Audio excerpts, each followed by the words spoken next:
Hello, everyone. It's Tuesday morning. The show. I believe this is the fourth episode. Tuesday morning. The show. Hello. Hello, everyone. How's everyone's Tuesday?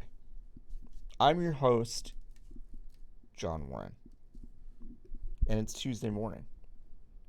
Um, Last week my mouth is all messed up because I had an operation, and it's healed very nicely. So I feel energized. I feel well rested. It's a good day. Hello, folks in the chat. Good morning. Um, yeah, it's a weird week for me. Tomorrow I'm taking off to drive to Dallas, where my family and I we have a fundraiser every year around this time for the organization that we run for kids with disabilities in the Dallas Fort Worth area. It's a cool event. I'm super proud of it, obviously. But I'm a little trepidatious because it's going to be a physical event and Delta's surging. So we're saying masking and all that stuff. But I'm still kind of like, this feels like maybe a mistake. Anyway, I don't know. I don't know what to do about it. But that's on Friday. So I'm going to work in Dallas on Thursday and Friday. Um, but yeah. Yeah. Anyway, that's why there will be no Skies of Arcadia this week, unless I can squeeze it in at some point today. Although I don't know if that's going to happen. If you're into Skies of Arcadia, I've been running that 2 Fridays in a row. We're definitely going to miss this Friday, but I might get some time today to play it. But if that happens, that'll come in hot. I'll make sure I announce it. Do y'all want to do like Fanbyte news corner? I kind of like talked about Fanbyte Inside Baseball a couple times ago, and I feel like it was successful in the sense that like people appreciate hearing about some of the stuff that's going on. Um, so we hired Mike Williams. That happened this week. If you know Mike, he's been at US Gamer. He's been at a lot of stuff. And he's just been someone that I've really liked and wanted to work with for a long time. He's been on a couple of our podcasts before. But Mike is the best. So he's going to be a staff writer for us. He has a very specific job, actually, but I'm not ready to say what that is yet. Because, yeah, we still have some stuff to reveal about it. We have a project. It's a fan bite project, but it is a very specific project. So it's very cool. So Mike is great. Mike was the first hire we officially made for this new project. Our second official hire is coming on next week.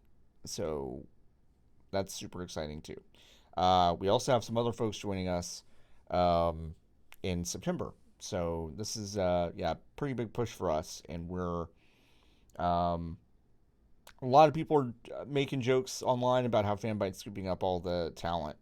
Um, and it's kind of true. I We are doing a lot of that right now. And That's cool for me. To me, we're doing something that's cool and exciting. We are still small potatoes compared to a lot of the other sites that are out there, especially in terms of overall size, and I would guess revenue as well, just from what I know. But we're making some changes to basically address that. We're making some changes to address kind of our growth because we have a very specific like source of our audience, which is a lot of guides folks, I and I feel in no way weird about that. But when our traffic is so in one direction weighted toward guides, which is something that we basically set it up to do, so chicken and egg, um, I want to balance it out with some other stuff, some other projects and initiatives that I think are going to bring a lot more traffic to the site. Um, and yeah, that's part of that is making sure that we have really good talent to flesh out those parts of the site and the projects that we're working on and stuff like that. So, yeah, so that's super exciting. So those initiatives and projects and things will become much clearer next week, and then much clearer again in October. We are planning for October to be a pretty big month for us. It's going to be our third birthday. Fanbyte.com's third birthday is actually Halloween. Um, Probably not the best choice since a lot of people will be doing Halloween based things on Halloween. But that's why we'll probably make the entire month kind of a celebration. And when is Fanbyte the game video game come out? That's a good question. That's a funnier question than you realize. Now, I'm not saying that that's any of the projects that we're making, but I would be lying if that conversation's never happened before. Anyway, um, yeah, a lot of those things will be happening. October will have some cool announcements about the site itself. We'll have some cool announcements about kind of the overall direction. We'll have some maybe branding changes and things like that. So it's kind of a big month for us, kind of maybe a reintroduction um, to you and also to maybe possibly a wider audience. Um, which is really cool. Some other news and notes. If you listen to Friends Reunion this week, you already know this, but we're moving to Fridays starting next week. This is done for almost no reason, but Nikki is starting grad school, and their schedule is heavily weighted for Mondays, so it doesn't make sense for us to record on Mondays. We're going to record kind of late Thursday afternoon for an episode that'll go up Friday morning. So yeah, it'll be a Friday show again. Instead of starting our week off right, you'll be ending the week with our really silly, show. Yeah. So that's yeah. You thought it'd be Marvel versus Capcom, kind of West Coast, East Coast office hours. I mean, we do have a lot of East Coasters. We have less. I think we have fewer West Coasters now than any other area. So we have a few Central people. Elise, Steven, and I are in Central Time. I think we might be the only ones that are. And we have a lot of East Coasters right now. We have a lot of East Coasters. Nikki's now an East Coaster. Danielle, Paul, Merritt, Colin. Dylan might be soon. We don't know. Anyway, I'm airing everyone's general location. I'm not trying to dox anybody. Um, but yeah, that's funny. West Coast, East Coast. Irony of irony, the Fanbyte Media company, actually called the ZAM Network, in case you didn't know that, they're opening an office in Playa Vista as part of Tencent's big campus. And the media side of the business, which is what I run, we probably just won't go to that office. So we're just going to stay remote. Um, that is not an official announced policy yet, but that's pretty much where I'm headed with everything, um, which is great. I think remote work has been better for us overall. We definitely miss each other, which is why we're doing this Providence trip from the 9th to 12th. We're also a little bit nervous about that, although a few of us have gotten boosters already for COVID, which is good. Um, but we're gonna be safe and create some cool stuff. I finally saw Nikki's general itinerary for that trip, and I think it's gonna be really fun. It's gonna be 3 days of some live shows and some new podcasts and some streams and stuff. So it is great. Is Volume Slider moving to? That is a really good question. Uh, I do not want to speak out of turn. Here's what I believe is happening with Volume Slider because it's not my show. I believe that was supposed to go for a 6 episode run, which I think has actually finished. Um, if it goes beyond that, it is dependent on a few factors. We want to continue it because it's I think it's one of the best shows that we have. But that was intern Jay's show, and some of that stuff is up in the air because that internship is about to end. Um, and the other two producers probably don't have the bandwidth to take it over. So we basically have some choices to make about how to basically continue that. My guess is that it will continue in some capacity. Um, if it doesn't come back right away, there'll probably be a break, and then another slate of episodes will come out. In fact, that might be a good kind of note for folks going forward. Is that like there might be a few of our shows that do that. K-Hole was one. Volume Slider might be another. There might be others on the horizon that do this with more controlled episode slates that come out in a batch over 10 weeks, 12 weeks, and then goes away for a little while we prepare some more stuff. Um, we feel like that's probably we have so many shows that go every week, and it's actually tough to keep those pretty fresh and going. To that end, we're going to experiment a little with the format of a couple of our shows coming up kind of soon. Nothing major. So, like, if you really like the way our shows are, I don't think anything's going to change to make that go away. But yeah, it's like because I think this stuff is tough to keep fresh, we're considering pulling back on. Yeah, I agree. Dull focus. Like having season based shows is, I think, um, a good way to do it, and also not to be like this, but my brain just works like this. I actually think it's more appealing to advertisers. So when we go to someone and say, "Hey, do you want to sponsor a slate of 10 episodes?" That becomes a much easier ask than saying, "Hey, do you want to sponsor an indefinite number of episodes that just happen all the time?" And then you never know what it's about. You never know, what the subject matter will be. And then this way, we can have a season slate and kind of package it and show people. So that's cool. Uh, yeah, we miss K Hole too. I mean, it's coming.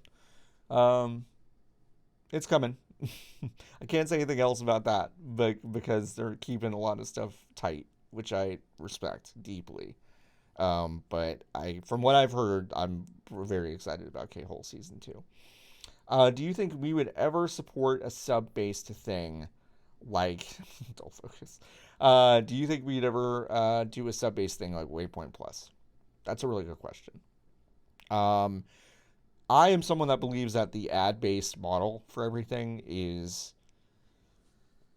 not going away, but I think everyone is getting savvier to ads, right? Everyone is kind of aware of how to block ads and how to manage ads and create an ad free experience. And I of course respect that. Of course, ad based stuff is basically how we end up supporting. Certainly, Wowhead. Wowhead makes a lot of money in advertising and supports itself. Fanbyte isn't there yet, so fanbyte.com is not in a place where it's profiting from the advertising that we get. Not yet. It's a very scalable website in the sense that if we did get to scale, it would not take very much for us to be profitable because we've done a good job with our ad tech and stuff like that. Although there are some issues with the ad tech too that will be addressed soon. Um, I would love to go to a subscription based model, or at least offer something like that. We've talked about it a ton. Um, it is a difficult prospect given I think our current size. If you see our community, Discord community, fanbyte.casa, you can kind of see how many people there are in the Discord. And we love our wonderful little community, and it's growing and it's awesome. But it is still small, and it's still relatively small. And this is an area that, I would like to have more people kind of um, in our community that to a point where it feels like there's some sort of critical mass where a sub-based thing would make sense. Right now, when I run all the scenarios in my head about what that would bring in right now, it would not be very much. And I think we would be creating a lot of work for ourselves by setting up a sub model that isn't ready. So I think if we grow a little bit and we uh, if we grow a little bit and we kind of have a sustained period of growth, and the stuff that we're coming out with and doing is like well received and popular, um, and we continue to build the best staff on earth, I would put us against anyone. Um, that's something that we'll consider. So, oh, you're trying to put the link there. I didn't understand that. Sorry. I can do that right now. That's very sweet. You should go there. Join the Discord if you're into it. I think, yeah, sub-based model is something that I think is in our future. I just don't know if it's like in 2 years or if it's in like 5 years. I think we would be really silly not to basically try to get to that point soon. And I think we know what it looks like too. It looks like some premium content, and it looks like probably an ad-free experience on the web, maybe, um, and probably not ad-based, ad-free experience on podcasts because that's too hard to do. Um, but yeah, I mean, we've thought about it a lot. It's a really good question, and I appreciate you asking it. Ask again in 6 months because the answer will be different. The answer will still be yes. I just don't know what the timeline is. Um, so yeah, no, of course. I love talking about this stuff because it's I don't know. It doesn't feel right to talk about it on any other venue. Um, and I don't want to tweet about it because that feels weird. But yeah, no, these little streams are fun to do that with. So I'm trying to think if there's anything else that's worth mentioning about the site and stuff coming up. That's probably it. I think if you haven't listened to the optional, it's a really good show that Paul runs with his buddy Cam Brewster. It's super good. Some notes about things how things have been. So TFTK, thanks for the knowledge. That's my news show that airs every Sunday. I'm super proud of it. I love it. It was last week's most downloaded episode on our entire network. That had I can address that thing in a second.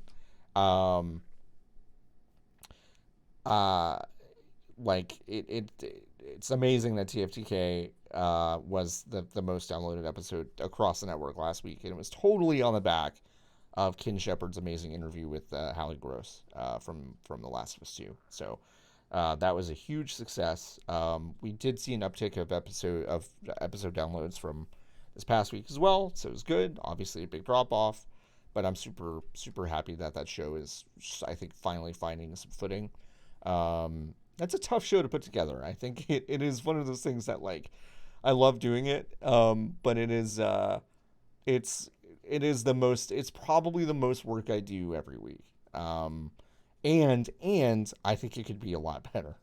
To be honest, I think I could be doing a lot better of a job.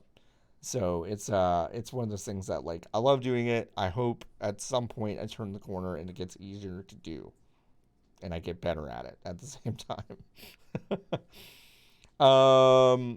Cat. I've always had tech issues with the ad tech on the phone with my old ass phone. I love a more direct access approach. I'm definitely not a modern demo though. I still buy magazines. Okay. The ad tech stuff for mobile is terrible. It's a coin flip if we show someone the phone, uh, if it crashes. Like if I'm out in the wild and they go, "What do you do?" I go, "Oh, I run fanbyte.com," and they go to the website. It's like a coin flip if it actually loads. That's terrible. Google tells us our website is terrible in terms of our ad tech and stuff like that. I don't like the way our website looks. I don't like the way it runs. Um, yeah, I have the scroll issue sometimes. I have the menu is totally functionless sometimes. Um, just being super upfront about our bad website. I love our website more than anything on earth. That's not true. I mean, I love my wife and my dogs, but I love the website a lot. But I um, I acknowledge and agree that I think the ad tech on our website is not working. Um, and this is a difficult thing to figure out. We've built a lot of it ourselves. Now, the stuff that's breaking, I don't know if is actually ours. I think there's some other stuff going on with the website and some Google stuff.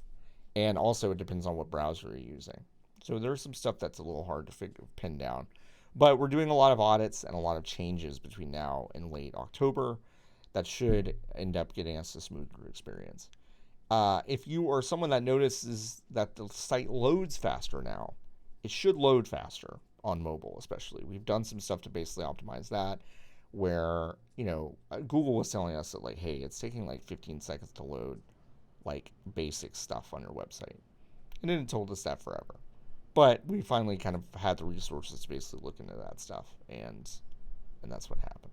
So a lot of improvements. We have a long way to go. I mean, this stuff, we're doing a lot between now and doing that between now and the end of October. We're doing a lot, but it's not going to be done. It's basically a 1.0 of a lot of changes that will be done between now and the end of October. And then, like, I think there's another year of a roadmap, frankly, of changes to the website, changes to the ad tech, changes to the structure, changes to search, changes to nav, changes to the way we do tagging, changes to the way we do author pages. It'll be good. It'll be a website where I think people will want to be. Like, I think a lot of people go, well, it's not that I think, I can see it. A lot of people go to the site and they see one thing and they bounce. And that's why I think our website could actually make its money back. Because I'm like, okay, our website whips, right? But how do we get people to bounce around to other pages? And I think, like, our website sucks in terms of discoverability, how you find stuff on the website. So a lot of that stuff is going to change. We've been really, really mindful of this stuff, and I think, like, finally been in the headspace to tackle a lot of this stuff. And so design and dev and a lot of different departments have really helped us. So, yeah. So I talked a lot about the website, huh? No. But it's exciting stuff. I'm really happy about how things are shaking out, and yeah, we like the IG thing. Yeah, we're gonna have some changes to IG at some point. Yeah, like a lot of our social stuff is being evaluated as well. This is like really inside baseball stuff, but like our Facebook account specifically was the most hurt victim of my previous boss's effort to basically juice Facebook numbers in order to juice video views in order to justify the video team stuff that he was doing when he was here. So he was pouring a ton of money into getting a ton of Facebook users that weren't real in order to juice the numbers on all the videos that we were posting on Facebook right when the website like first started. And that was something I didn't have any control of. And so basically our Facebook account is overrun by Yemenis users that like aren't really real, basically. And so it's just killed us algorithmically. Now we're starting to get real people on there.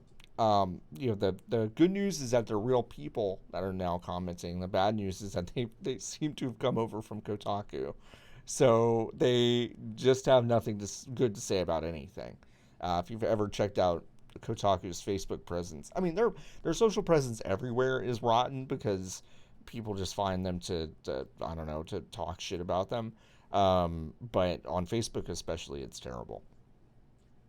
We're starting to see our Facebook turn into the same thing. So it's a kind of a monkey's paw thing of like, wow, how can we turn our Facebook account around into something that's real? And it's like we started to finally do it, and it's like, ugh. And we can't decide if that's just Facebook or if we're not in the right places to be seen by like people who would be actually interested in our stuff. So we're having those conversations a lot. We're having conversations about Instagram a lot too. So Instagram is a lot of fun. We love posting our stuff to Instagram, but like it doesn't move the needle for us in any way. So we're trying to figure out ways to like retain our voice and our kind of our style on Instagram without basically being an article regurgitation factory for that medium. Because I think it could be better. And that's something we finally kind of all mutually came to the conclusion about a couple weeks ago. So I'm excited. I know what that's going to be. I actually know exactly what the Instagram presence is going to look like because I actually made a joke about it, and then everyone kind of said, wow, that's actually kind of a great idea. And then I was like, yeah, I was completely serious the entire time. Um, so I'm excited about that. I don't know when that's going to shift over. It might also be at the end of October. But it'll be very obvious the angle that we're going for once you see it. So I'm excited about that. Twitter, we're actually pretty happy with where Twitter is. It's still we're still a an account with a ton of um, inactive users from ages ago when we used to use an old account to do like giveaways for like the old Zam.com and some other stuff. So we basically like pulled in a bunch of users that like don't care about us. So like when people look at our thing and they go, "Oh, you got 40,000 users but no engagement," that's why. So with the active users that we have, it's actually a very active account and very engaged and like super exciting. And I think our Twitter presence is amazing. I love it. So I don't think I want to change anything about that. I think LB's doing an amazing job. Um, oh, okay. One more thing in terms of the website, and then I'm gonna move on to a different thing. Um, the wrestling session. So Colette Aarons runs wrestling now. LB gave up that station a little while ago to do social, which I think was a great move. Um, and Colette took over. Colette has been doing an amazing job, and there are big changes coming to that subsection of our website in terms of the way we cover things and the way we talk about stuff and kind of the depth of our coverage. If you saw the CM Punk initials on the shoes piece this weekend, that came together in a very interesting way that I can't talk about, but like in terms of being super excited about the way that this wrestling section is coming together and finally being recognized, I think across the industry, that's something that I'm very excited about. So if you're into wrestling at all, or even if you're not, because I actually find that our stuff is really good for folks that don't necessarily know the ins and outs of wrestling too. I think we're pretty good at that too. Um, like we're kind of doubling down on wrestling. Wrestling and games were really kind of the two initial pillars. Um, does anyone know the MMA pod? That's the best camp of my life with Fernanda Praches. Yeah, best camp. Um, but yeah, so like doubling down on wrestling is something that we're really excited about. We have some stuff cooking there, a lot of stuff in the pipeline, kind of in the short term and long term. I'm really excited about. So, um, yeah. Anyway, that was almost half an hour of brand talk. That's probably good. I mean, yeah, I probably don't need to talk about this stuff every week because a lot of it's a rehash. I'll probably talk about it a little next week because we'll have some stuff to announce. Um, but yeah, this has been good. Kind of center my focus. I don't actually. This is to me. This is great because I can actually form all of the different thoughts uh, that are happening constantly in me and form them in a relatively small package so I can communicate them. That's exercise because I have to do that all the time to people. Um, Play any of that Quake remaster? I'm not. I just fired up my Xbox um, Game Pass thing on PC. Saw the Quake thing. I'm downloading Psychonauts 2 right now. Um, no, I've not checked out the new Quake. I was never a Quake person. I never played it when I was a kid. When I saw that they were doing the remaster, I was like, that sounds like a thing I'll probably try since I've never done it. But if I do it, I'll probably play it on PC because I got that mouse. I'm willing to admit that I kind of like mouse keyboard now. I was a controller person for a very long time, but I'm starting to see the inherent benefits. If speaking of Friends reunion, if you listen to yesterday's episode, we talked about the restaurant Ruby Tuesday and how it's clearly based on a Rolling Stones song. And I told the story about Bittersweet Symphony being subject to a royalties claim by the Rolling Stones, and LB and Nikki didn't know what I was talking about. I wanted to basically double check my work, and so we're going to basically do a little bit of an A and B, how the Verve got in trouble with the Rolling Stones and some of that stuff, in case you don't know that story.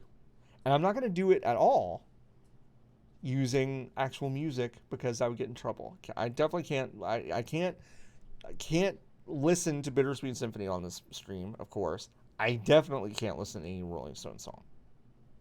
I will just be thrown. Like, Twitch will just, like, end our account completely if a Rolling Stones song gets played. Okay, so let's go. Oh, well, that doesn't help, does it? There we go. Let's move this over. Yeah, I can sing these songs, and that's what I'm going to do. You're exactly right. You figured it out. You've completely figured it out. Um, so you know Bittersweet Symphony. You know this song. And that sample just goes. As it's a bittersweet symphony. Life. All right, so if you were around in 1990, I want to say 8. Let's see when this came out.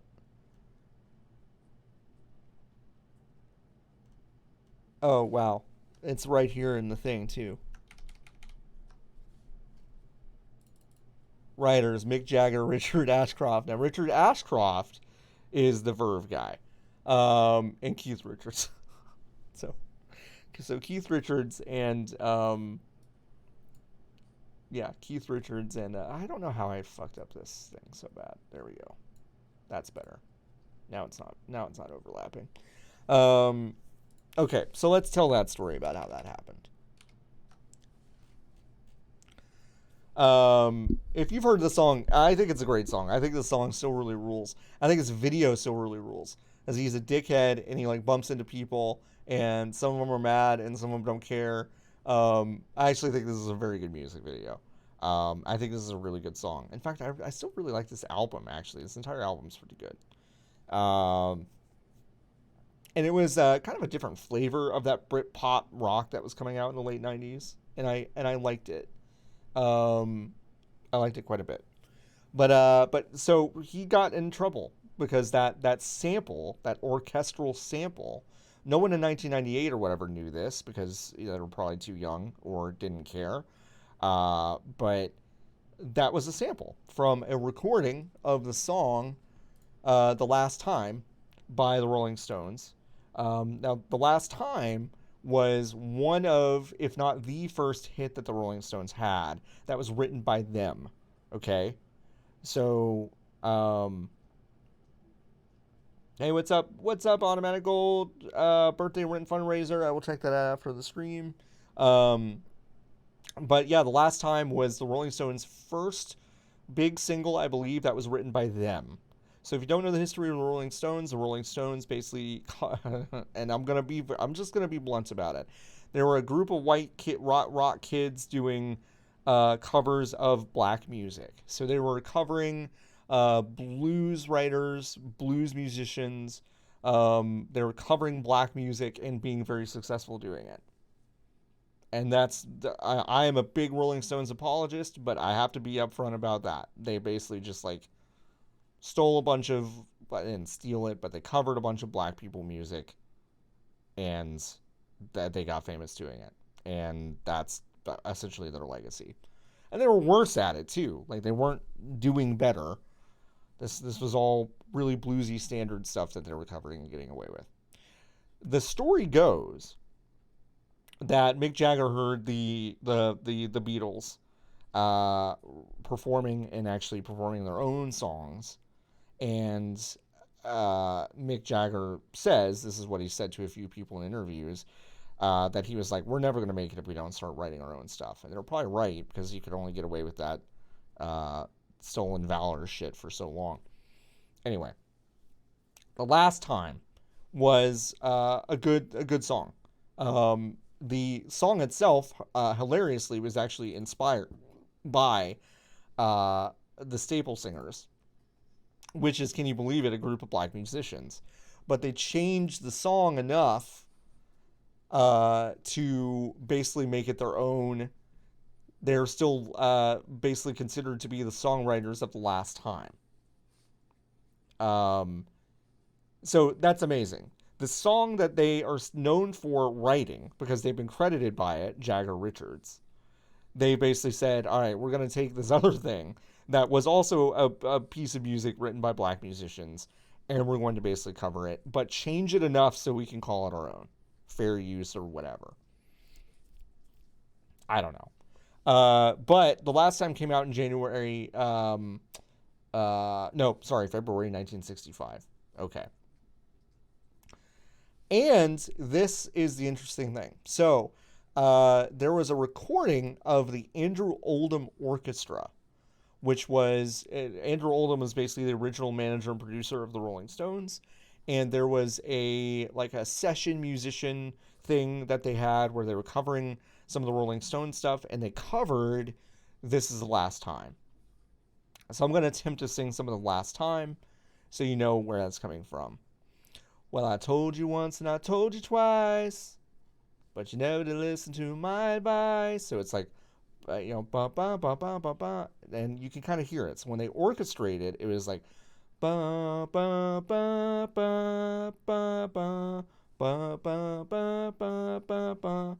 And so and then that sample from the Andrew Oldham Orchestra got kind of reworked a little bit, put into Bittersweet Symphony, and then it happened that the Verve got a letter from the Rolling Stones. And this was not the best article. Oh, by the way, Bittersweet Symphony was June 97. Sorry, not 98.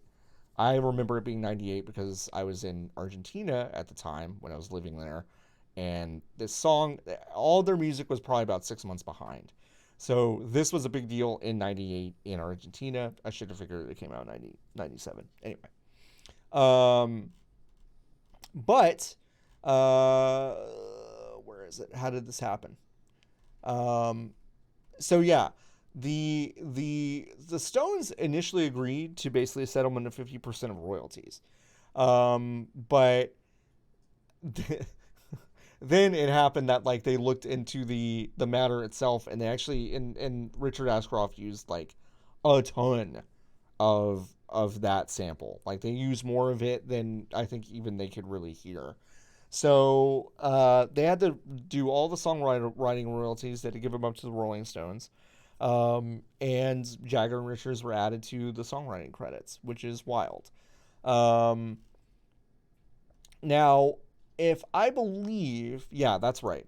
So this was really recent. So back in 2019, this is only like 2 years ago. Jagger and Richards had reverted the song back to Richard Ashcroft. So then he could be listed as another author on the song and as the sole author of the song. So I don't know if they've like gone back and retroactively changed that, but now they've done that officially, um, and and that happened. So they've got the writing credit now, Richard Ashcroft, and the royalties. So this is basically like a jail sentence essentially. So for from 97 or 98 or so until 2019, Richard Ashcroft was basically put in music royalty prison and then was released. So that is the story in a nutshell. Um, and yeah, you can. I think you can find those Andrew Oldham Orchestra tracks online still, and they're good. I mean, the last time is interesting. Last time's a good song. I if they stole it or not, whatever. That's a pretty good song. Again, I'm one of the world's biggest Rolling Stones apologists, even though I probably shouldn't be. But that's the deal. Um, anyway, I thought that was interesting, and I was surprised that LB didn't know that. So I was excited about how close to right I was about some of those details yesterday. But if you like Friends Reunion, yesterday's episode was a super banger. If you've never listened to Friends Reunion, you should. It's a comedy podcast. Airs every Monday, but now it's going to air every Friday. I mentioned that at the top of the hour, but it's now a Friday show. Anyway, let's go to YouTube, shall we? What else is YouTube going to show me today?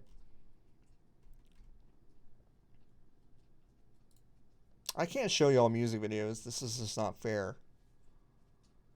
But this is Sparks.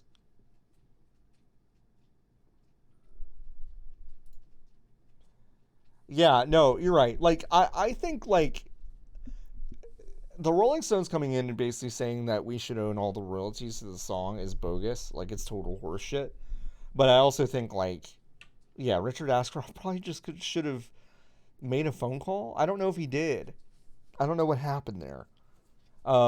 Maybe he thought like what would happen is that no one just kind of knew what this was, so they just thought it was his own thing. But you could kind of hear the "It's the Last Time" in it. Anyway, I love this song. You can't hear it. This is dumb. I should not do this. But this is a great song. If you've never listened to Sparks, you should listen to Sparks. When Do I Get to Sing My Way is a great song, and this is a great music video. Anyway, what should we watch? I'm gonna play some video games soon.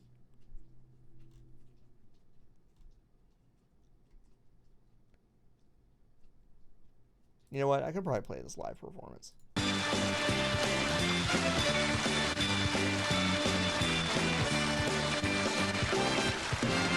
Oh, hey, the Sparks Brothers movie is out on VOD. It's you can see it on Amazon. It's I think like 15, 19 bucks. It's really good. I really liked it. I wish they had actually gone more into their process, I guess. It was just a very much like discography. Is that a question or not? And you see it was a discography movie.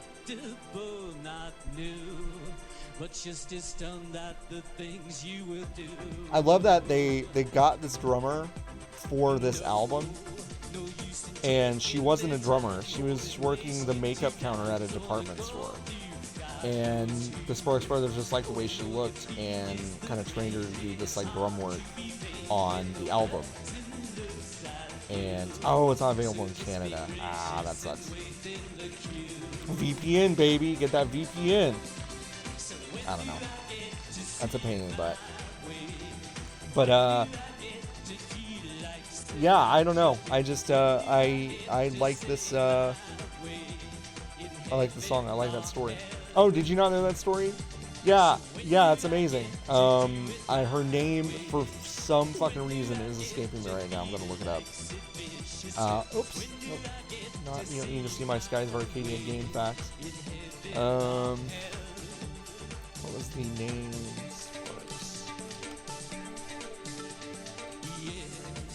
It's a tradition, they say, like a bright Christmas day.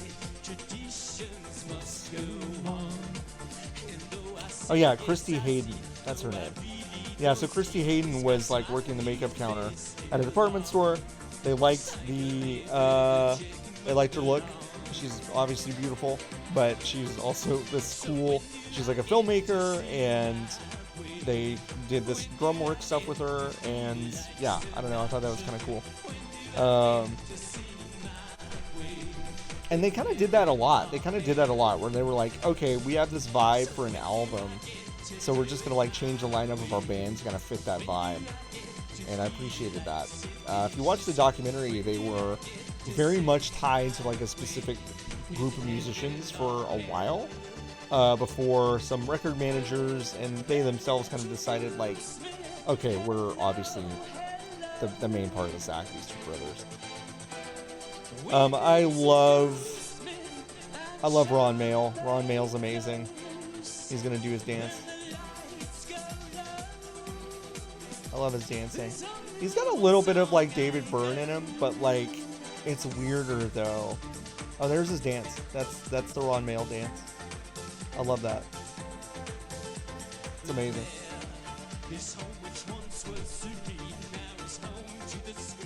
I love it. And he just goes back. I know, he's amazing. Ron Mael's great. Anyway, Sparks is good. I think one of the underrated parts of their music is that it's funny.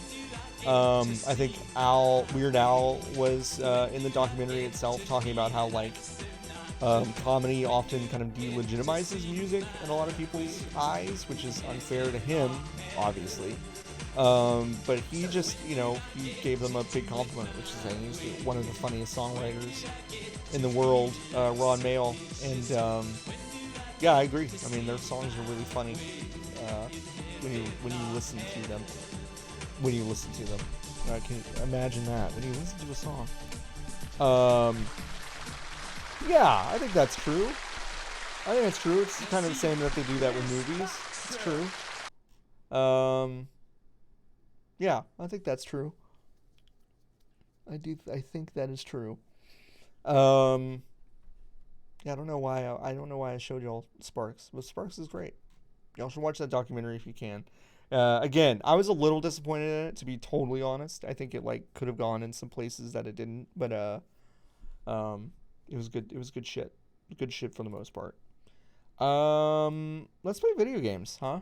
I think it's time. I talked a lot, nonstop, and I'm not sure we have a couch today, so let's do video games. I think I've got a lot of stuff that I could play. I'm tempted to do like a run of Risk of Rain and then see how I feel after that. Um, I've got a bunch of like long stuff that I don't think would really work for this. Although Hot Shot Racing would be fun too. But I think I'm gonna do Risk of Rain and then I will. Oh wow, it's on YouTube, huh? Okay, well that's good. You should check it out. I think it's good. I think it's cool. I definitely, I didn't know a lot about them because I think they've been very close with a lot of details of their lives. But you learn about some of them. They definitely don't go just super deep into a lot of things after their childhood. I'll say that. But yeah. Um, Hotshot Racing, very cool. Yeah, it is. Excuse me. I've got the burps this morning. Um, I'm gonna do Rick of Rain warm up, and then we'll do something. We'll do something else.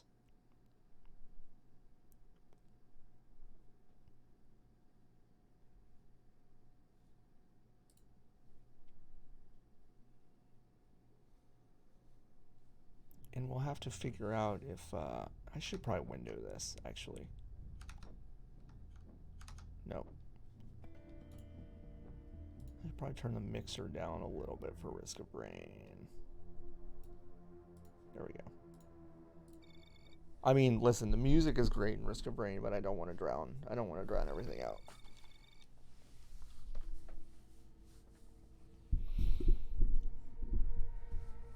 That fire damage is very spicy. Very spicy. I've not played it anywhere but PC, so but I've heard that it's still pretty buggy. Whoop. Let's get focused again. I I'm good with the engineer. I'm very good with the captain. I think the captain might be the only one I've soloed with. But you know what? I'm kind of feeling Huntress. Huntress is tough. It's been a little while since I played a round of this. This used to be a game that I was playing. Okay, I guess that's where the thing is. Okay, that's easy. Where are you? There we go. Huntress is still, I think, very easy to play with, but also just so unbelievably easy to kill. And, like, I'm not super evasive, I don't think. So, case in point. Case in point. Bandit with the shotgun is really cool. I've had a lot of fun with the Bandit. In fact, if I don't get super far in this one, which is like probably very, very likely because I'm not very good with the Huntress, I'll probably do a Bandit round and then we can move on to something else. Well, let's go. I love that. I never really figured out how to use that weapon on hers until like pretty recently. Which I'm a little embarrassed to say. What am I doing? Oh, gotta do bleed. There's another thing down here.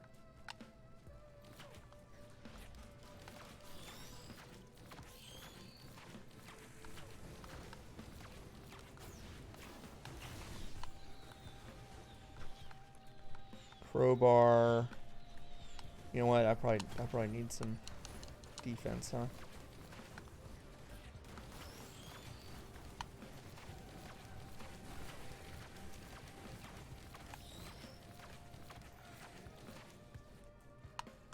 What have y'all been playing lately?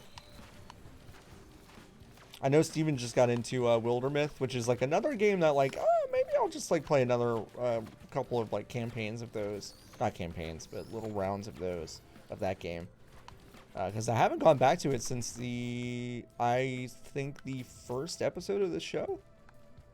I think I played this on the first episode of Tuesday morning, and then I haven't done it since. But that's a really cool game. Steven got into it, which I'm super happy about.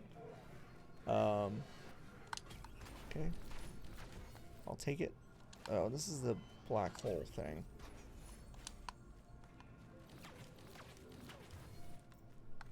Okay, the treasure thing is fine. Not my fave.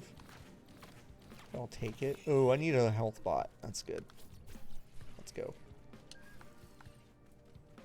Health bot good. You had a dream and you made a Fanbyte Morrowind multiplayer server. Now you want it. Yeah. Do I have Game Pass on my PC? Yes, I do. How do I feel about it? Is the store or app like nice to use, or is it basically Xbox? It is.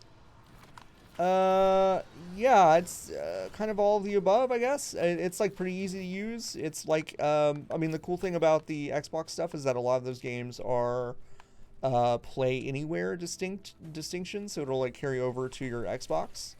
In terms of its availability, I think you still have to like download it, obviously, but you know, you can, once you have it both those places, you can basically seamlessly you know, go between them, which I think is really cool. So yeah, I mean, I reckon, I mean, listen, I am not any sort of like Xbox fanboy or whatever you want to call it, but to try to deny the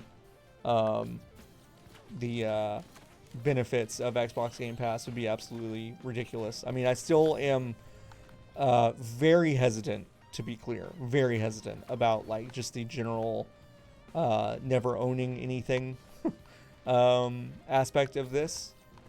It's definitely something that I think is scary and bad. Oops, that was really close. That could have been really bad.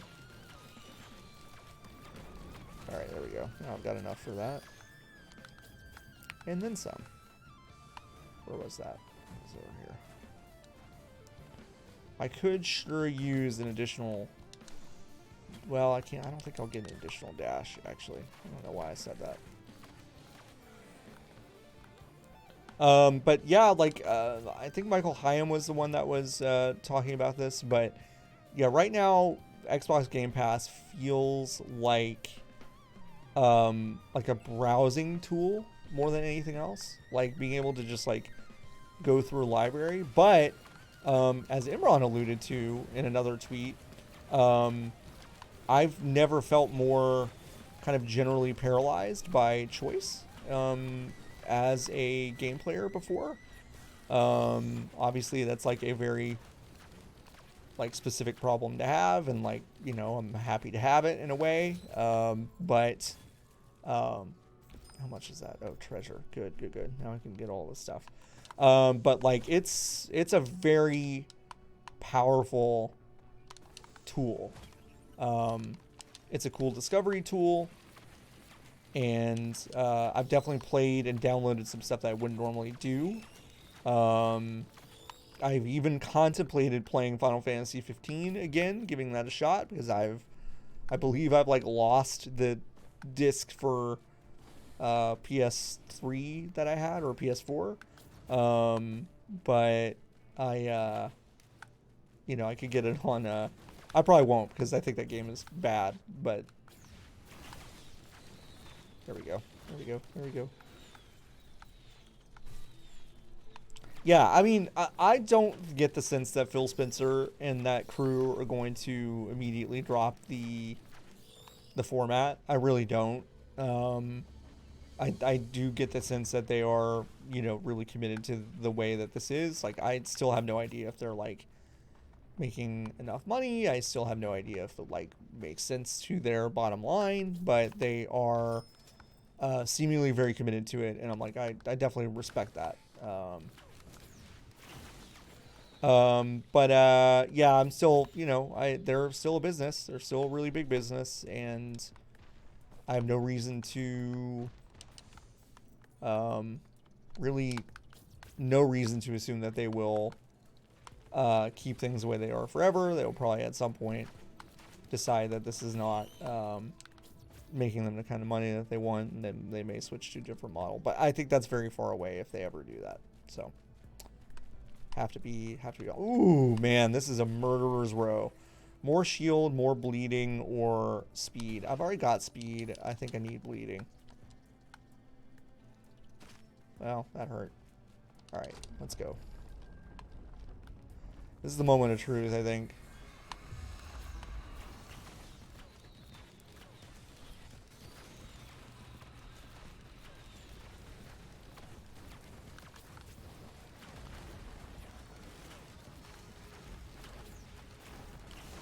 Oh, wow. Fuck that up. Fuck.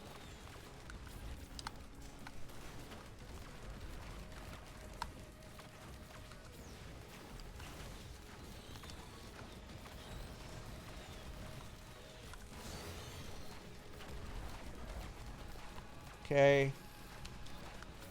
Got some issues. We got some issues. We got some issues. We got some issues.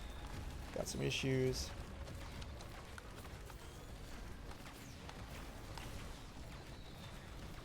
Oh, this is hard. This is not good.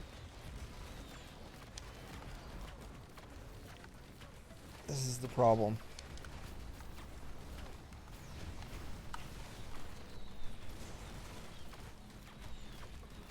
Oh, I'm so close. I'm so close. I'm so close. I'm so close. I'm so close. I'm so close. I'm so close.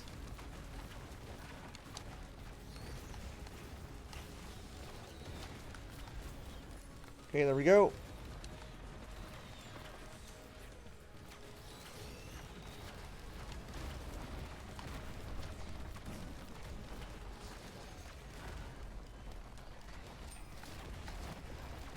Oh man, this is a hard one. I'm doing okay. I just can't like get nailed by anything directly, otherwise I'm screwed.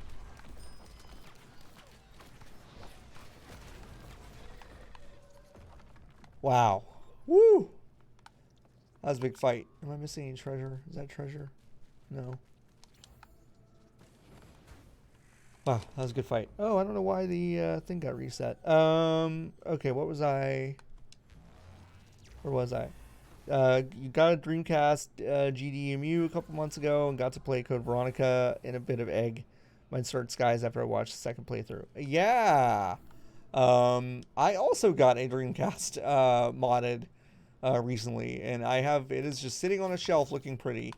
I would love to set it up at some point. It will necessitate a kind of a full office redesign, I think, on my end. So that's why I've been putting it off. But I'm excited. I got that and a Saturn as well. So very excited about that. I need to investigate why this is resetting the chat every once in a while. I'm not doing anything to do that, so I'm not sure why that's happening. It's a likely story, John. Yeah, I know, it is a likely story. Hello, Steven. How's it going? Hello.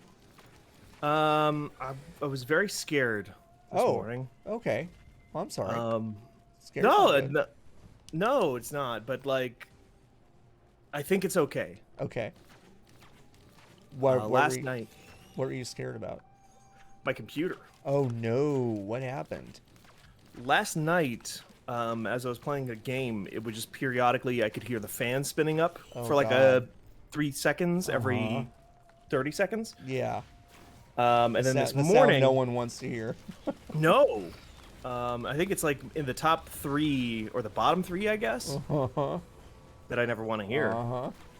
And then this morning, my monitors weren't like getting a signal for a while, Oh, and jeez. I turned off the computer and then booted it back on, and now it seems fine. Well, that's good. I'm glad it's This, I'm glad it's better. me too. You've This not computer had is you've not not had old. the best luck with your computer recently. No, I bet that I have a faulty part somewhere. Yeah. Because this Yeah. computer is not super old. Yeah. I just built it like maybe 2 years ago. Oh at max. yeah, no, you should be good. Yeah, that's not good. That's scary. I see you're ricking it for that bicking it. I'm ricking it. Yep, that's what the kids are calling it these days. Ricking it for the bicking it. Cool, yeah. I love Um, that cartoon. Yeah, I'm gonna do at least one run here. I debated going back to Wildermyth actually. Ooh, After that this, so I may do that. I only played like a few little sequences of that game on the first episode of this show weeks ago, and then have not played it since. And I've kind of been like, well, that game ruled. I don't know why I haven't played it. I know you've gotten into it. Yeah, not as much as I want to, because I got into it on Sunday and then I worked all day yesterday. Yeah, you worked a lot. I don't think I've ever seen anyone work as much as you worked yesterday. That was a lot. I took a long weekend and I had a lot to catch up on. Yeah. Yeah. But some stuff has been caught up on, so that's good. too. I'm so with you though on that game, how it looks. That's Yeah. when Eric was playing it, Eric Van Allen, friend of the site, was playing it on stream. I was like, oh, all right, like this game looks like dog shit, but sure, if you like this game, that's cool. And let I'm like, well, once I started playing it, I was like, oh, this game fucking rules. This game is really cool. It's doing some really different stuff. It becomes pretty clear pretty quickly, I think, that the art style is the trade-off that they made so that they could customize your characters on the fly. Yep. Yeah. Because there's a version of that. I think there's two versions of that on either end of the Wildermyth scale. Yes. There's like Dwarf Fortress, where it just like tells you what these characters look like and what's going on with them, and you don't actually visualize it at all. It's just all in text. Yep. Or there's just a version of it where, you get like, it's the JRPG version where you get like cool new armor, but your character costume just looks exactly the same. Yeah, exactly.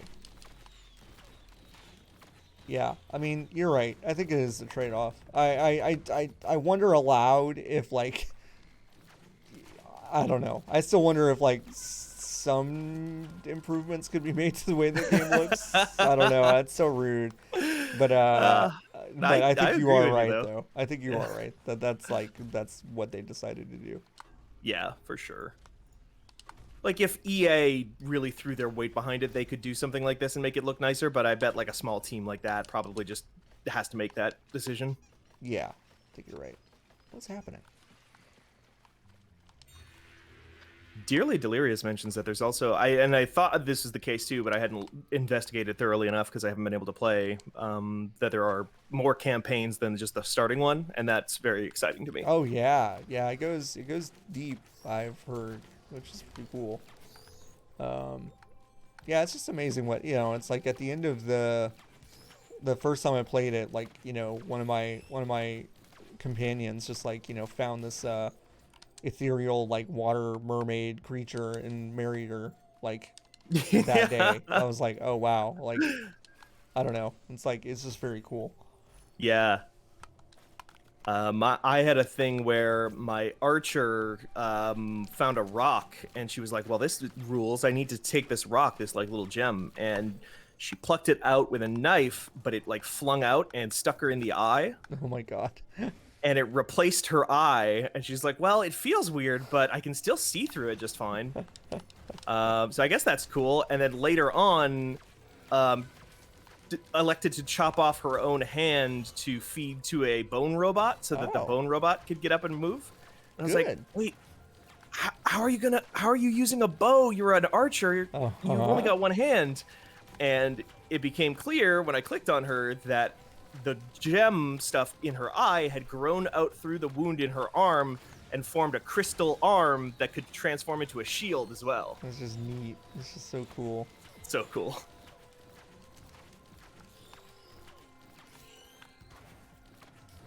And you and I, Natalie, we need to get back on that Final Fantasy 14 train. Totally. I think I'm going to do a little bit of that today if I have time. That's cool. Yeah, I may also do that. You were level 45? Yes. So I've still got a long way to go. But Yeah, long way to go.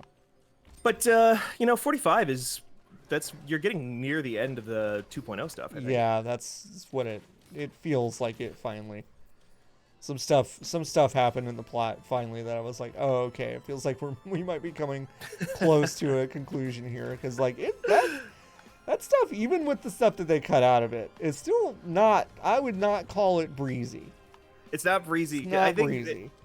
it doesn't help that it's not very interesting. It's not interesting. It's not. I mean, I'm so firmly buying that this game gets interesting that I'm like not that dejected by it. But like, yeah, if I didn't know better, I'd be like, oh boy, what is this shit? Yeah. It gets interesting almost immediately after the 2.0 stuff. That's cool. Yeah. I think, like, in retrospect, at the time it was, like, incredibly impressive because it was them fixing something that was, like, one of the most reviled launches in history. Yep. It's amazing. But in retrospect, it's very clear that they were like, well, we have to just fucking fill this game with shit. Yep. So get it out the door. I have somehow totally missed where the gate was. This is like probably I think my least favorite level to find the gate. Yeah, same. I've not played this game nearly as much as you, though. I have played this game a lot, yeah. Have you kept up with it since the last time I think we streamed it all together? Yeah, I think I played it once after that, yeah. So I didn't go like super hard into it. Whoops, that's not good. And I don't think any big changes have been made since we last streamed it. I was gonna ask that next. Yeah, I don't think so. The bandit character being introduced was, I think, like the big thing. That has happened, but that had already happened when we were playing. And it's one of my favorite characters, actually. I think that's a really cool character that they added. Yeah, I don't think I've unlocked them yet. I actually can't remember if you do unlock them or if they just like get updated up or maybe they do. I don't remember ever unlocking something, but maybe I did. But it's a cool little character right here. It must be over here. Here it is. Jesus. This is gonna be super hard now. I bet I'm gonna fucking eat it. Yeah, you're solo too. Oh god, yeah. Swarm Mother again. Old MDY in the chat, just to confirm, asks, what game is this? This is Risk of Rain 2. The original was a 2D roguelite. Oh fuck. Fuck me running. Oof. Uh-oh. I'm having problems. Can you dodge? Yeah, my thing was regenerating. My Oh, dodge. okay. That's how much I remember about how this game is played. But I didn't love the original, but I think the sequel is very, very cool. Yeah. It's one of my favorite games. Oh, period. Yeah, I mean, I played this game a ton. Yeah, I really, really like this game. I don't know why it got me so good, but it did. Nice. It's good to have. I think everybody needs one roguelike. Yeah, this is definitely mine. It's also interesting to me too that you didn't like the first game, because I feel like I hear tons of people who love the first game don't like this game. Yeah, I think it's Merritt was the same way as me. Mm. Really d- did not like the first game, but like this one quite. Oh, don't do that. Oof. Okay, so queen is dead. Where's the juice I get? Juice is over here. Okay. Yep. There you go. There we go. Not the most immediately useful power. Pretty much not at all, actually. My Yeah. little brother loved the first Risk of Rain. Oh, really? Oh yeah, was way, way, way into it. That's cool. I think I enjoyed this one more though too. Yeah. I don't hate the first one. Yeah, I mean, I guess I don't know. I guess I didn't hate the first one, but I just don't think it's that strong at all. Mm-hmm. And I I mean, think like, Dead Cells. Oh, sorry. oh, go ahead, Dead Cells. I was just gonna say I think Dead Cells historically has eaten the original Risk of Rain's lunch and just been like Yeah. a very similar idea Yeah. of like just what if a roguelike but 10 trillion different things. Mm-hmm. Yeah. Sorry, you were gonna say something though. Oh, I don't remember, but it wasn't that important or interesting. I don't believe that, John. Well, I mean, I think it is true. I don't think it was going to be that important or interesting. Everything you say That's is interesting to me. absolutely. That can't be true, Steven. That just can't be true. It's very nice, but it just can't be true. I like this zone a lot. I do too. I like this one a lot. Don't do it. Ooh, block. Ooh, nice. There's some bulls. Charging bulls behind me. There's some variety in the height. There's some places to duck into and out of, but you can also just get like a immediate look at the battlefield. Yep. Yeah, this is a good one. I think it might be.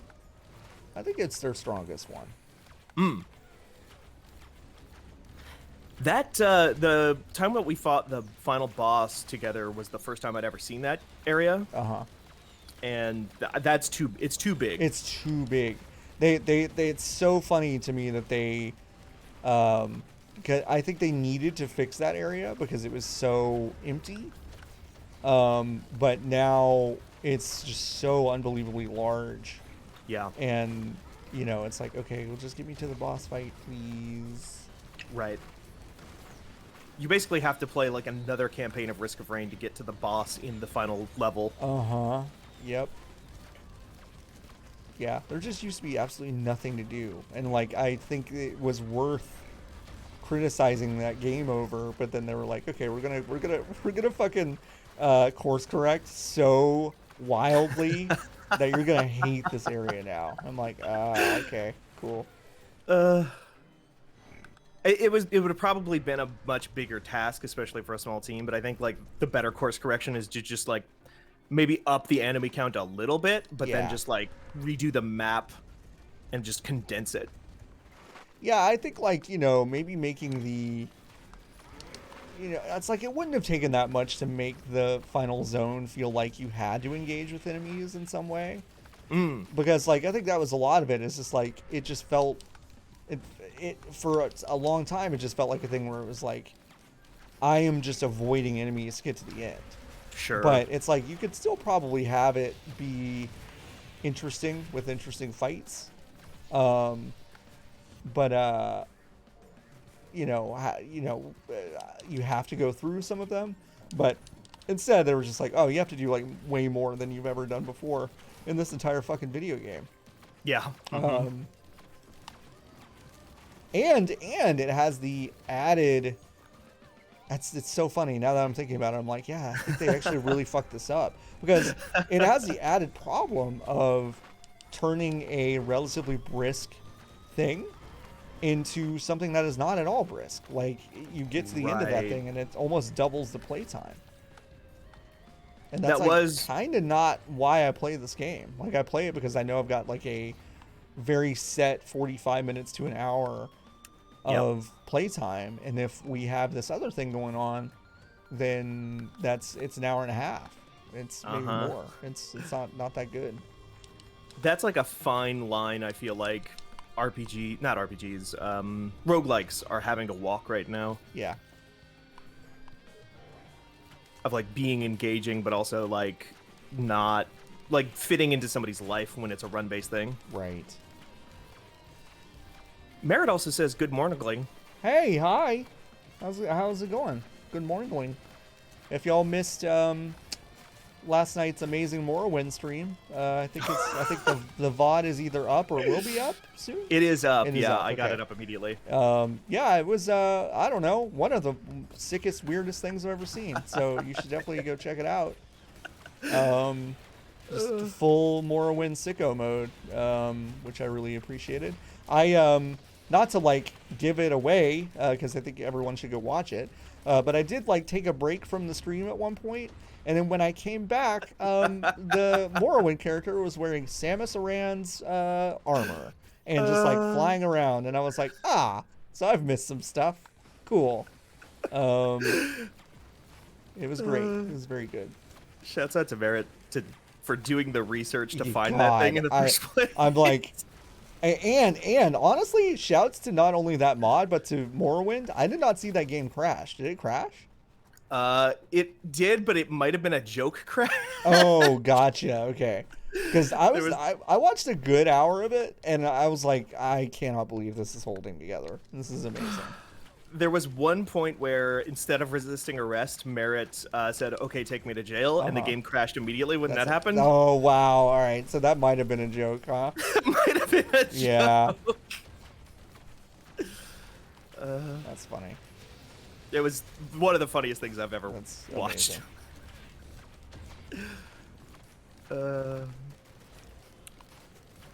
Some people in the chat also. Oh, by the way, that video is called Jokerfied Morrowind. If you need to find the archive on youtube.com/fanbyte. Some people in the chat also talking about how Hades ate a lot of Risk of Rain lunch. Yeah. Yeah. I think that definitely happened with Spelunky. Yeah. Well, God. Yeah, Spelunky. You know, one of the most academically relevant video games of all time got a sequel that I feel like no one fucking cared about, which is wild to me. Which, like, that's not fair. I'm sure it did very well, you know, considering, you know, the beginnings of that game and that franchise and stuff. Like, I'm sure it did fine. But you know, one, I was not super impressed with that game because it was very much more of the same. And I just felt like Hades came out and it's just like, well, nobody cares. I feel like Risk of Rain 2 scratches such a different itch for me. You know, kind of almost a mindless thing. I feel like I put a little bit more of my mind into Hades, although I have not played that game in a really long time. And I should, because Hades is really good. Some would say the best game of 2020. Some might say that. We won't name names. We won't name names. This is the second time in a row that I've not been able to find the gate. Oh yeah, huh? Maybe it's under one of these awnings. Could be. Although I don't see the little embers. Those little embers are usually pretty like easy to spot. This is the first time I'm hearing that there are embers. Yeah, so like you see the snowfall particles? Yeah. There are red ones that show up near the gate. Huh. Well, that's good to know. Yeah. Merritt also mentions the sequel to that Descendants game, which at first I thought was a game based on Disney's Descendants, but I think actually it was Rogue Legacy 2. Oh, yeah. And I forgot that Rogue Legacy 2 came out into early access. Yep. I do get the point about like the mindlessness. I don't think this is a fully mindless game, but you're not making decisions about your build in the same way that you're making decisions. You're taking what you're given. Here it is. Yeah. It's over here. You see the embers? Yes. Do I have to activate this fan to get it up? Oh, it's already on. Oh, nice. Oh, no, it's not. Dumb. Oh, that's your upgrade you got from that last boss. Yeah. Dealing damage heals me. That's actually pretty useful, huh? That's huge, yeah. Ouch. Also, in fairness to Merit, Rogue Legacy is one of the most like generic names, which I think is kind of the point to a certain extent. But yeah, it's a very tough name to remember. Yep. It's not a. Ooh, let's get these before I go. Oh, those are corpses. Never mind. Telefocus says, John just throwing a fistful of 20s at the fan to turn it on as he bolts full speed towards it. Yeah. Yeah, it's a weird game. Take my money to the fan. I'm getting too close to these people. So many mistakes. So many mistakes. Your body. Making.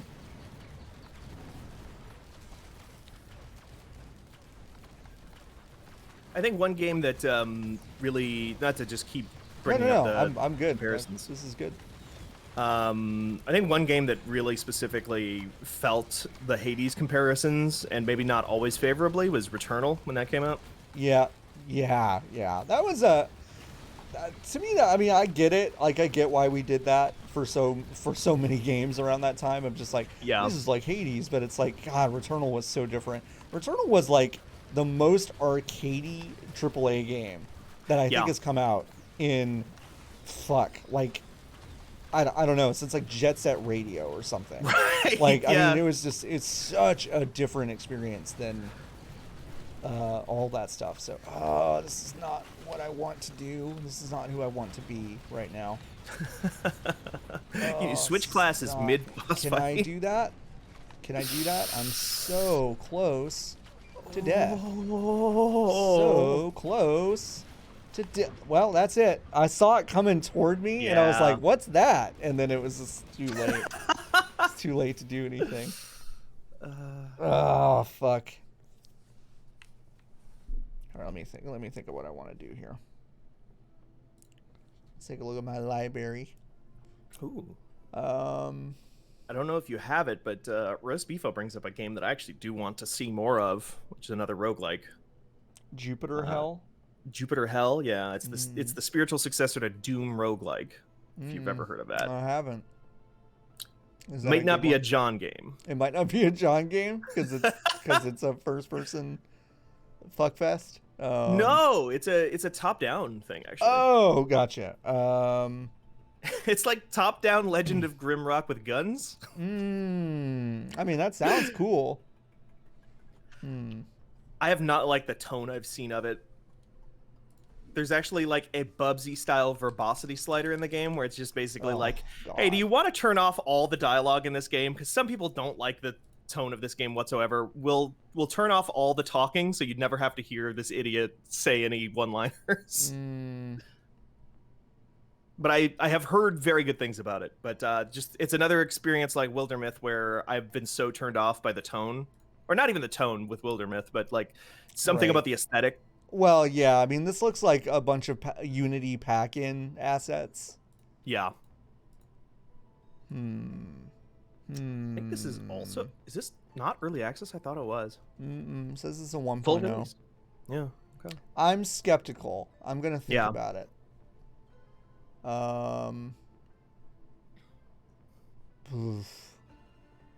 Should I just start a new Dark Souls file? No.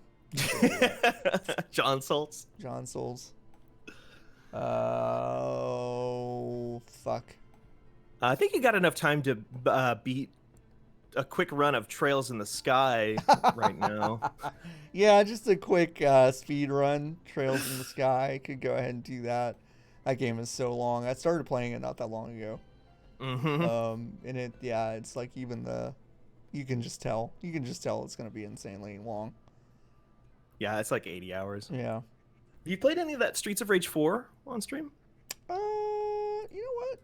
I don't think I have. Let's do that. Well, I played Streets of Rage 4 when it came out on stream. Right. But not the DLC. Well, let's do it. That's a good call.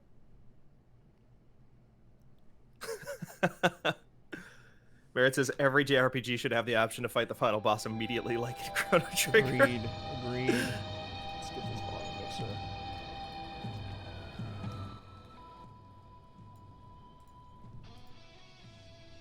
I'm gonna keep it at this size too, for the stream. Just tiny in the middle. Oh yeah. Kind of the way it was meant to be played, you know? Yeah. Totally. You really want to evoke the idea that this is being played on a 15-inch CRT in your parents' basement. Oh, let's do the weekly sim. I haven't played this in a while. Do you want to see Estelle the cop, Max the wrestler, or Shiva the cool John Wick style person? I have seen what Shiva's deal is. I would love to see a run of Shiva. Okay. Let's see Shiva. Oh, I don't remember. I don't remember if these are good or not. I'm just gonna. Oh no, actually I do remember. I like his other specials better. Is this all in the main game too? Can you customize them like this? You have to unlock those things, but yes. Oh, okay.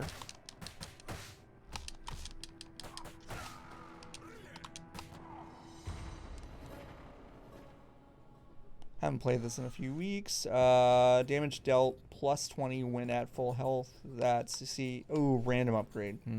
Ooh. No, let's do this. Let's. You know what? I'm just dropping in. Yeah, drop in. For the last 10, 15 minutes. I'm gonna bet on myself and say that I can do a lot of damage at full health. Ah, cool. This is so cool. Okay, yeah, I gotta download this. Yep. Wait, how many players is it local on the Switch? 4 local. Whoa, okay. Well then, I gotta get it before the trip. Yeah, you do. Shiva cannot pick up weapons. Shiva can only kick them at you. Yeah. Oh, right. That's His cool. only weapons that he needs are his fists or something. Yep. He says in the trailer. Yep. This is Streets of Rage, yeah, Gross Immune. Yeah, Streets of Rage 4. This is the DLC. This is the DLC. This is survival mode. It is, speaking of roguelikes, probably like the best roguelike I've played since Hades, Right. probably. But there's no ending, right? It is a survival mode where you're just seeing how far you can get. Yeah, that is correct. So yeah, basically you fight around. At the end of the round, you're given a choice of 2 power-ups, which can affect different things. They can have pros and cons. Oh, this is. And then there's like flamethrowers. modifiers in each state. Yeah, there's just fucking flamethrowers in the stage now. Wow, it's gone. Yeah, no, I played this. I haven't played this since I played it at PAX 2019. Oh. Yeah, when Nikki and I went to PAX, and it looked good then. I also did kick Nikki in the head and sent them flying across the room. In, of course, our tradition that started with Sonic at the Olympic Games. Yep. But yeah, I mean, I talked to them a little bit, and they were basically just like, yeah, they really, I mean, there have been so many interviews with them since then, I guess, but like, you can tell that they like really love these games, and that also they're like so conscious of the limitations of the original ones. Yep. Where like now, instead of like, the biggest difference I remember is, you know, in old beat 'em ups, you could just sort of like walk to the edge of the screen and keep attacking, and like guys couldn't get up fast enough to like attack fast enough. And now they bounce off the walls instead of going off screen. So like it's a lot more like a fighting game. Oh, I knew I was gonna get hit by that. So Shiva could do air combos too, which is like so cool. Oh my god. You're just playing Marvel vs. Capcom out here. I know. Shiva just feels very. These guys very are playing Double Dragon, and you're just playing Marvel Uh-huh. vs. Capcom. Yep. But yeah, no. Oh, so I was just gonna say, do they get stingier with the health as you go? I don't know if they get stingier. The rounds get crazier. I'll Right, say there's that. like more enemies and tougher it's enemies and stuff. Like tougher environmental stuff. Oops. Dylan. That guy was named Dylan. Signal. Got a double jump on this one. All right, so speed up, walk speed, or special moves, reduce health costs. That's tempting because Yeah. I never use special moves in the actual No, game. yeah. Why would you? But they're pretty useful here because what this game also does, it has a training mode, which teaches you that special moves actually interrupt enemy attacks, which you wouldn't know otherwise. Oh, okay. So they're like a escape button, Yeah, they're basically an like escape panic button. button. Yep. That's cool because that sort of makes it worth the health Worth- cost if you yeah. think you're gonna take a bigger combo. Yep. Right. Yeah. So it's Okay. basically Because yeah, that's that's that always not bugged that's me not clear in to beat 'em you. ups. You know what I mean? Yeah. Like I don't think That that's always super bugged me in clear. beat 'em ups was like, oh, if you do your big spinning lariat, it's gonna hurt you. Like, Right. why would I ever do this then? Yeah, especially when in the main game health is at such a premium. Right. Uh Oh god. oh. That looks bad. For folks who don't know, that's a super move from the first Streets of Rage. Oh yeah.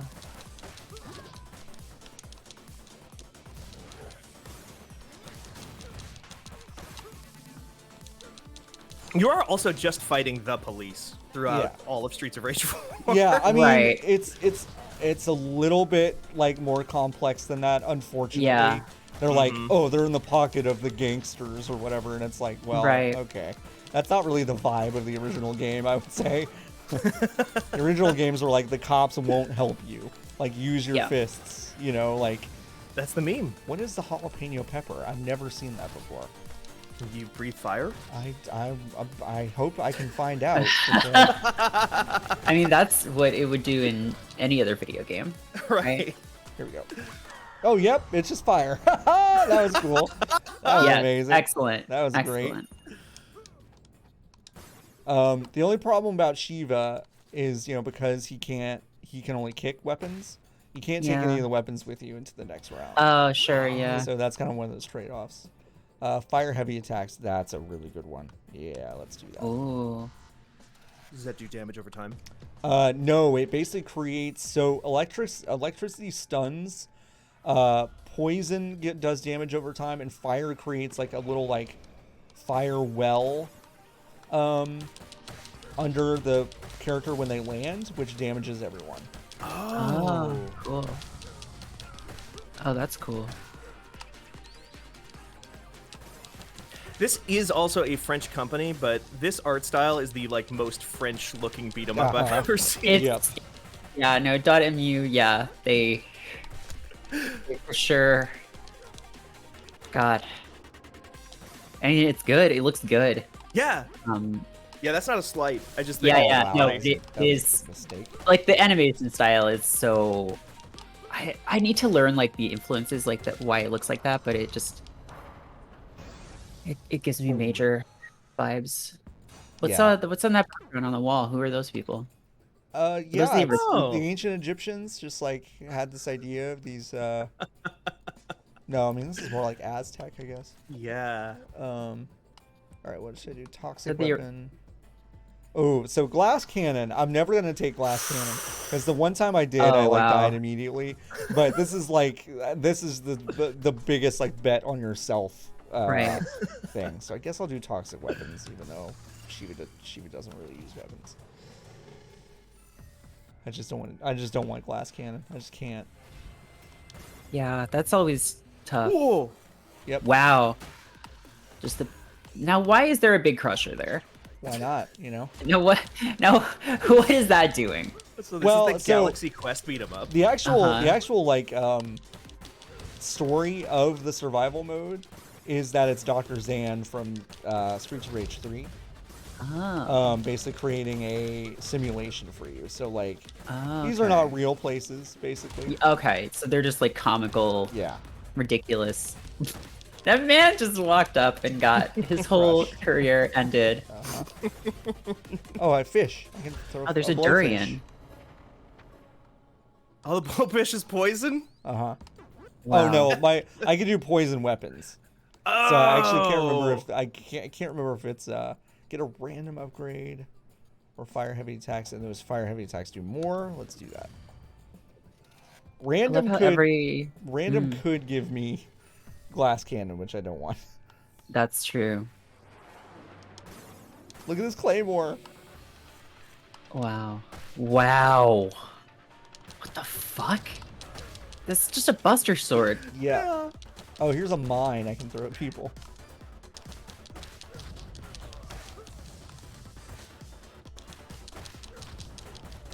It actually does look like the sword from Hades, actually. It does. It really does. Yeah. God, maybe I should replay Hades. I've been thinking about that too. I've got it on. Like I'd have to relearn everything because it's been so long. Oh. I don't know. My skills are probably really rusty. I don't know. I bet it'd be like riding a bike. I'm sure it would come back to me. Yeah. But I got copies of it for the Xbox and the PlayStation, and I'm thinking about just like, instead of doing a cross save, what if I just start over? a new Yeah. game? Does anyone? How does it run on Switch? Hades? Really? Yeah. Really well. Okay. Maybe I'll just get it on the Switch. Yeah, it runs well. The only complaint I heard about the Switch, and maybe they fixed this, is that the text was really small. The text is small, yeah. But it's that's where I played it for. Oh, cool. Because yeah, I didn't use I used an Xbox controller when I played it on PC. It's my so. least favorite boss. Freddie Mercury? Yeah, Freddie Mercury. What? Freddie Mercury as a punch-out opponent.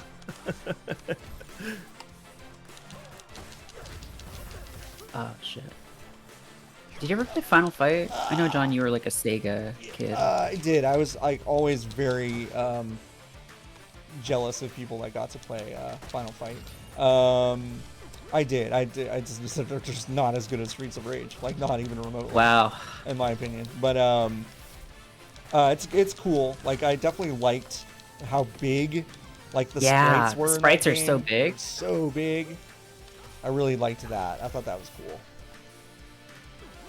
Alright, come on. I'm gonna hit you with a poison taser.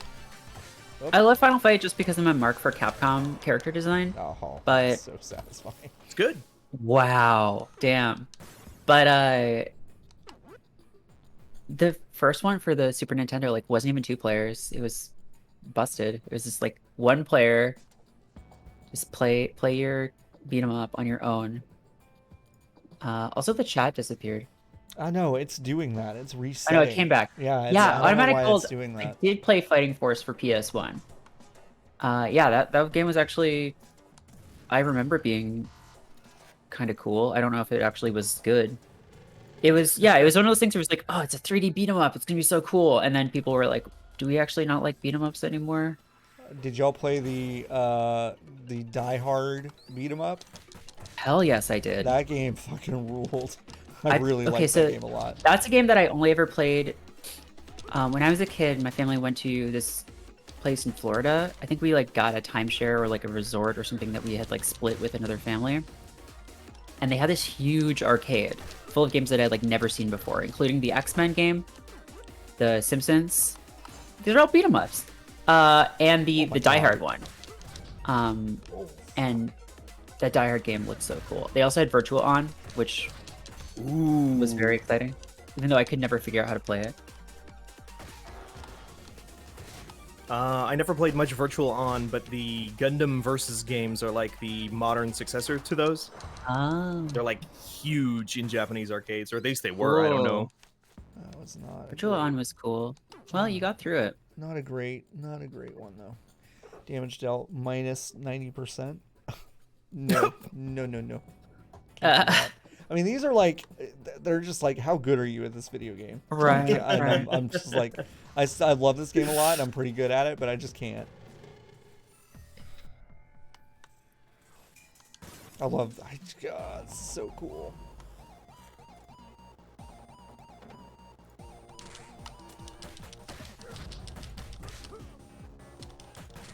Oops. The X-Men beat 'em up was really cool. That was definitely one of my faves. Which one is that? What one's that called? It's I think it's just called X-Men. I think It's like 2 monitors, like 6 players. Oh wow, I'm so close to death. Oh, no. Holy shit, holy shit. Oh fuck. I beefed it. Welcome to die. So this is how you level up. You can basically level up, you know, and get like new air specials and stuff like that. Oh. I'm gonna do random sim, and I'm gonna go with my boy Adam. You can also do palette swaps in this one. Oh, cool. Can you not do that in the main Nope. campaign? Like Blaze is a blonde. Wait, what are those characters on the left and right? Like, where, So the, these are the Streets of Rage 1 sprites. oh, wow. Streets of Rage 2 sprites. You can play as those? Yep, and Streets of Rage 3 sprites. They have different abilities too, right? I think so. right? Yeah, they basically just play like their old ones, which is like, Okay. which is to say Harder. not as much fun, Yeah. to be honest. But I'm gonna play as my boy Adam because I'm very, very devastatingly good with Adam. Hell yeah. Did you ever play The Simpsons beat 'em up? Oh yeah, I loved it. It was so good. I had that for floppy disk on PC. Wow. Did not run well, but Yeah, I bet. but yeah, I loved that arcade game. Because that and the X-Men one, I mean, the Simpsons one, I think eventually got ported to Xbox Live, Yep. I think. It But did. like, but the X-Men one never did, I don't think. And the Simpsons one, yeah, it like never came out on home consoles before that. Yeah.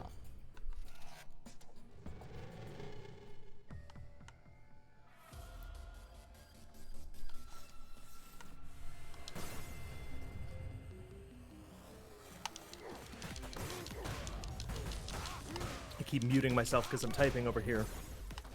I'm typing over here.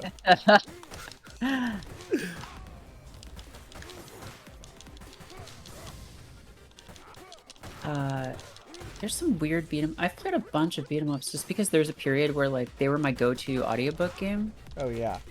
Like I would just put one on. So I've played through most of the big Super NES ones, like yeah, Knights of the Round, pretty cool. There's like huge weird bosses in that game. That's cool. There's the other Super Nintendo one that Capcom, like I think they wanted to make their Dungeons and Dragons game for Super Nintendo, but like they couldn't use the license, and also like that game was way too advanced to run on the Super Nintendo, so they like made a different version of it, and it was pretty cool. I was never a huge beat 'em up person outside of Streets of Rage myself, so I like a lot of Yeah. this history is just like I kind of know what you're talking about, but it's just Yeah. like, oh right, the Dungeons and Dragons beat 'em ups. Yeah. I think I was getting inundated with enemy attacks when you were talking about Fighting Force. Fighting Force was a game that like I didn't have a PlayStation at the time. I wanted to play Fighting Force so bad. I was like begging my mom to get me a PlayStation just so I could play it.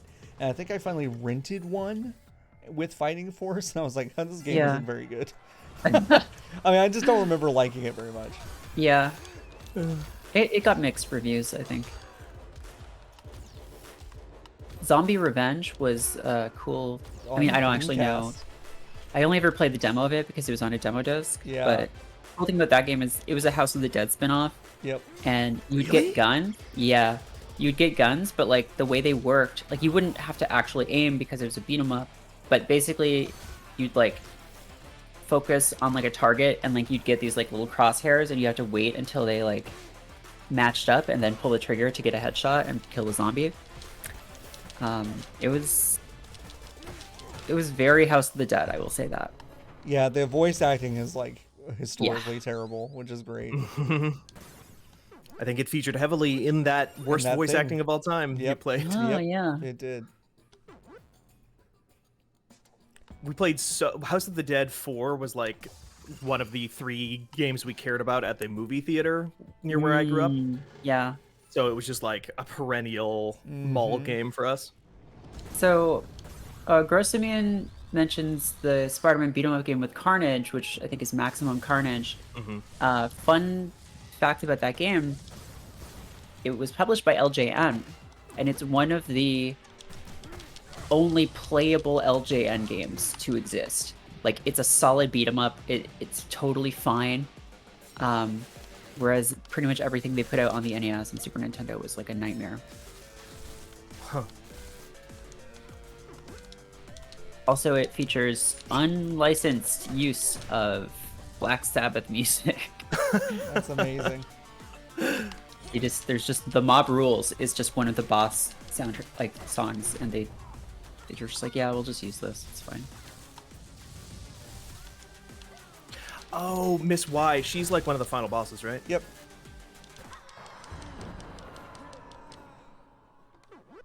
Warrior says a lot of arcade beat 'em ups aren't fun anymore because arcades are all free to play now, and those games have no tension if you don't have to pay to play them. I kind of agree. I think beat 'em ups have shifted for me in terms of like what I sort of use them for. And I wrote a piece about this a couple weeks ago because Paul was talking about it on the optional, but to me, most beat 'em ups are just like something to do while you're doing something else or while you're hanging with another person. Now, it's like listening to an audiobook or just like having a conversation. And like it, the literal clown. Named Bruce. Yeah. I'm Bruce the Clown. Because that's the name of Batman, but I'm more of a Joker figure. Don't you get it? It's like a wow. fun twist Yeah, on the classic formula. Didn't really consider that. It's like, what if Batman was the Joker? Wow. I'm sure they've done Hey, that. remember how the Joker movie said that Joker is Batman's brother? Yeah, I do. What? But then maybe not. Then the movie went back on that. I didn't even know Batman was in that movie. Yeah, he's a child though. So like in that universe, the Joker is like 40 years older than Batman. So when Batman becomes, and that movie ends with, wait, do you not know this? I've never seen the movie. Okay, this movie ends with Joker starting a riot, and then someone in the riot kills Batman's parents in the alley after they see Zorro. Wow. Wait, they're just in a movie theater mid-riot? Yeah. No, well, they leave. I think they leave the theater and they're in the alley, and some guy's like, "Give me your stuff," and then just like shoots them. Oh my And god. but yeah, Bruce Wayne is a child, and the Joker is like a 50-year-old man. So like, when Bruce Wayne becomes Batman, the Joker will be like 75. I was gonna say, he's just beating the shit out of an old man. Yeah. It's almost like equivalent to the ending of that Mark Wahlberg movie where it's like, oh, also it's 9/11. Also, 9/11. Oh god, I hate movies. Yeah, they're bad. Automatic Gold says the Scott Pilgrim beat 'em up is a gold standard, despite Scott Pilgrim being merely fine. Yeah, I've never played it, but I watched a playthrough, and it's pretty cool. Yeah, it seems. I love the art style. Yeah, it's by what's his name? Oh, fuck. You know, is that a cop ghost? Yeah, so I spawned a cop ghost buddy now. So it's a Well, cop he's ghost.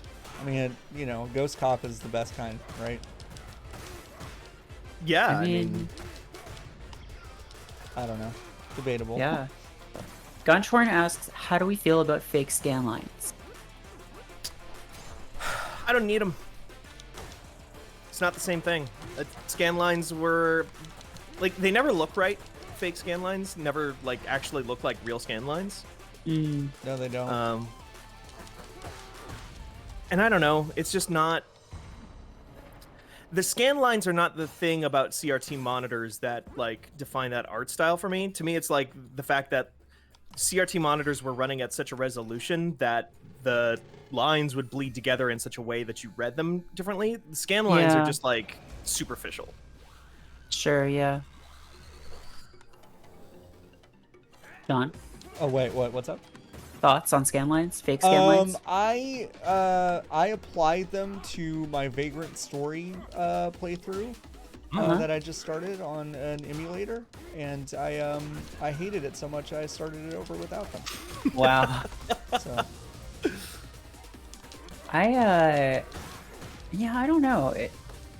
I guess like I'll turn them on sometimes Fuck. if I'm like, oh jeez. Okay, got a little bit of health back. Okay, I got my turkey. That's what I want. That's what I need. Turkey. Get that turkey.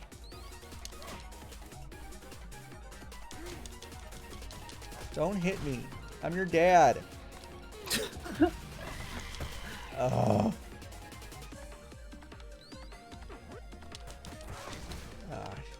Could really. Love a character who uses a guitar as a weapon. Yeah, me too. El Capone. Yeah. Oh no! Ah! She just Let's canceled through that. go. Oh yeah.